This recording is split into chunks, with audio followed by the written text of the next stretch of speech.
Well, has the Biden administration quietly found a backdoor approach to their failed Ministry of Truth, or the Disinformation Governance Board that the Department of Homeland Security had to retreat from after widespread backlash last year?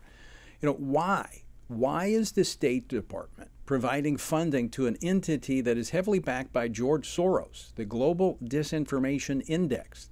Well, here to answer these questions and more is Congressman Ken Buck, who serves on the House Judiciary Committee and the House Foreign Affairs Committee. He represents the 4th Congressional District of Colorado. Congressman Buck, welcome back to the program. Good to see you. Good to see you, Tony. Now, last week you sent a letter to the Secretary of State, Antony Blinken, on this topic, and it was actually a subject matter in last week's hearing before the Select Subcommittee. I want to play a clip of Matt Taibi and what he had to say over the weekend about this kind of network of entities that are out there that you are pressing in on. Play clip number 4, please. As time went on, we learned that actually there's a whole complex of organizations and NGOs. A lot of them are state-funded, some of them are entirely state-funded, that are sending huge lists of names to these companies, and that's the primary route by which people are taken off places like Twitter or Facebook or any social media site. The State Department is funding one of these entities. You're trying to find out more. Tell us about it.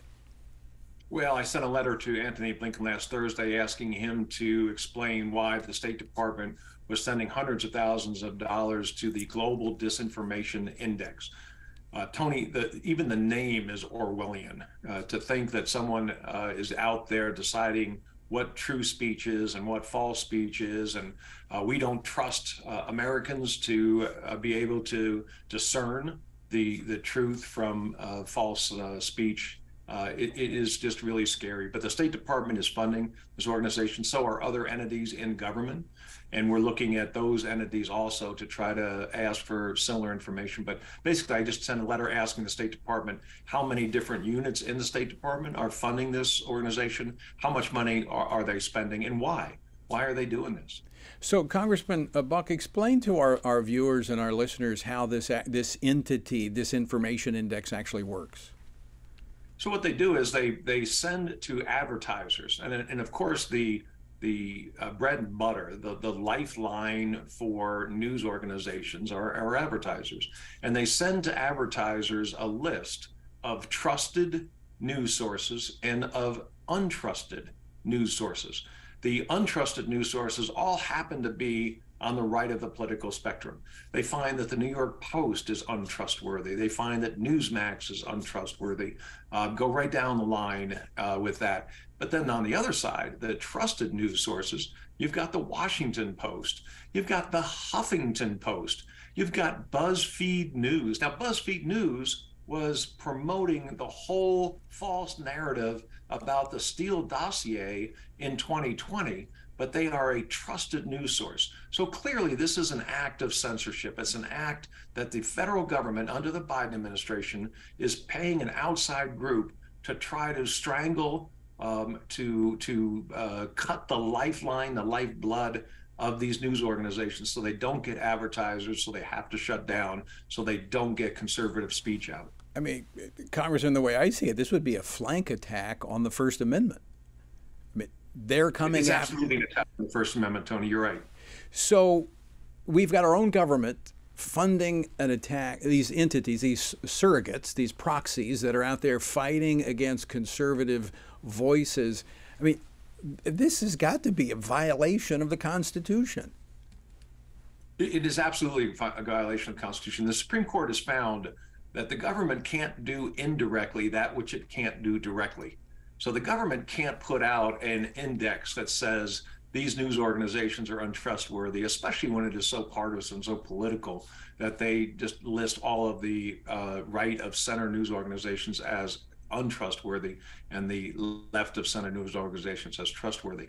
So if the government can't do it directly, it can't fund this third party group. It can't give information to the third party group so that that third party group can do what the government can't do under the Constitution. So we were talking in the previous segment with Congresswoman Harriet Hageman about very similar topics here, a little different. But is the only remedy being those aggrieved news entities that are being, maligned by this effort to sue the State Department, the federal government that's funding them? How can they go about correcting this?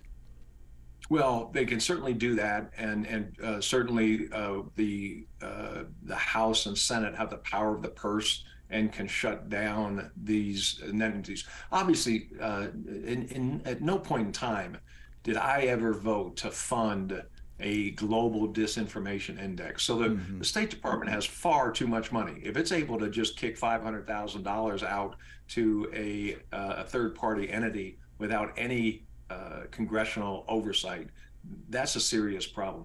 But the real answer, Tony, the real answer comes in a year and a half when people get to the ballot box and get to vote for president and get to change this administration so that we don't have woke individuals in the cabinet running these agencies and trying to censor American speech. That is absolutely correct. That is the remedy for all this, because I know you're making a list, as you Republicans are making a list of all of these things that are being funded by the Biden administration. I mean, it is going to be a free-for-all when you go to whether it's the debt ceiling, the appropriations process. There is so much stuff that are outside the boundaries.